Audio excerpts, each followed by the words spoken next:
تعالى بقى اقول لك على الكنافه الرهيبه دي، وسيبك بقى من صينيه الكنافه اللي انت متعوده تعمليها. كنافه بابلز، انما ايه رهيبه.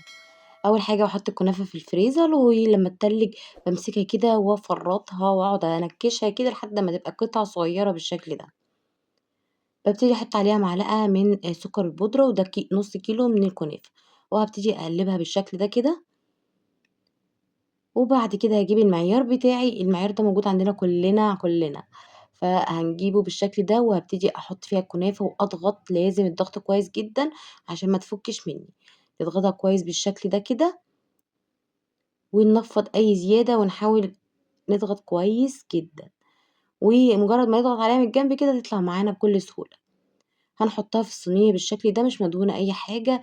وبعد كده هاجيب السمنة بتاعتي، وهنبتدي نحط السمنة كده في كل واحدة، وأول ما بتحمر بنحط عليها شربات تقيل بارد.